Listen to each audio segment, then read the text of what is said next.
Hello friends, this is चेतन।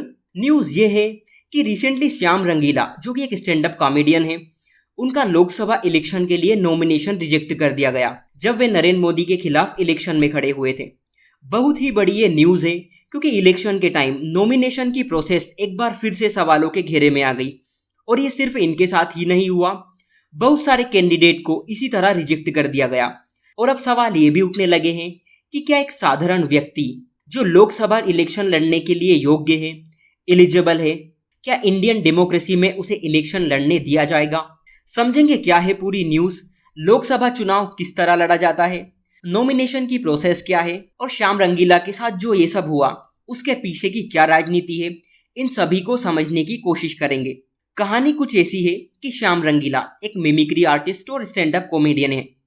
इन्होंने 2024 में जो लोकसभा इलेक्शन हो रहे, इसमें इन्होंने एक निर्दलीय उम्मीदवार के तौर पर लड़ने की सोची और जगह इन्होंने डिसाइड की कि ये वाराणसी से इलेक्शन में खड़े होंगे। वाराणसी वही जगह है जहां पर पीएम मोदी अपनी सीट के लिए लड़ेंगे। लेकिन चुनाव लड़ने के लिए नॉमिनेशन काफ़ी ज़रूरी चीज़ है और ये नॉमिनेशन करवाने पहुंच जाते हैं। न्यूज़ ये भी आ रही थी कि शुरुआत में इनका नॉमिनेशन नहीं लिया जा रहा था, लेकिन बाद में ये जैसे तैसे अपना नॉमिनेशन फाइल कर देते हैं। दिक्कत यह है कि दूसरे दिन ही इन्हें पता चलता है कि इनका नॉमिनेशन रिजेक्ट कर दिया गया और इन्हें बताया गया कि नामांकन के टाइम इन्होंने शपथ पूरी नहीं की।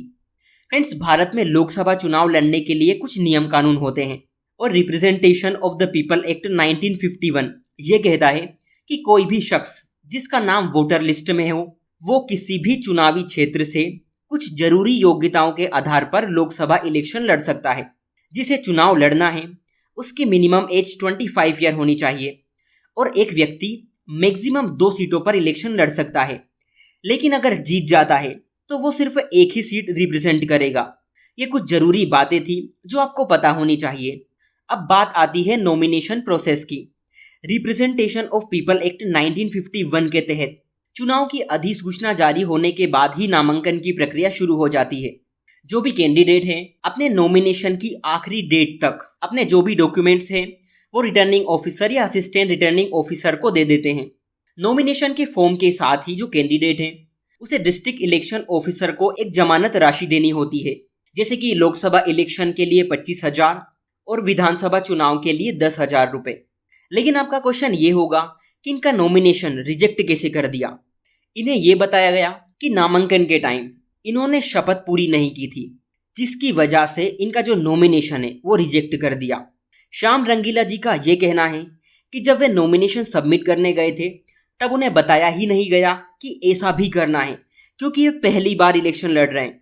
देखिए, ये घटना किसी भी ऐसे व्यक्ति के साथ हो सकती है जो पहली बार चुनाव लड़ रहे हो। अब इनका ये कहना है कि इन्होंने सारे जरूरी डॉक्यूमेंट्स सबमिट कर दिए थे और अगर इनको इस बारे में पता होता कि शपथ भी लेनी है तो वो शपथ पत्र भी दाखिल कर देते, लेकिन इन्हें असिस्ट ही नहीं किया गया और इन्हीं वजहों के चलते एक बार फिर से भारत के इलेक्शन की प्रोसेस सवालों के घेरे में आ गई। पहला सवाल तो ये कि अगर कोई व्यक्ति चुनाव लड़ रहा है तो एडमिनिस्ट्रेशन की ये ड्यूटी नहीं बनती कि उसे पूरी तरह असिस्ट करें, स्पेशली उन लोगों को जो पहली बार चुनाव में खड़े हुए हैं। और ये बात सिर्फ श्याम रंगीला तक ही सीमित नहीं है, हो सकता है कि ऐसे बहुत सारे उम्मीदवार हैं जिनके साथ इस तरह की गलती हो जाती है।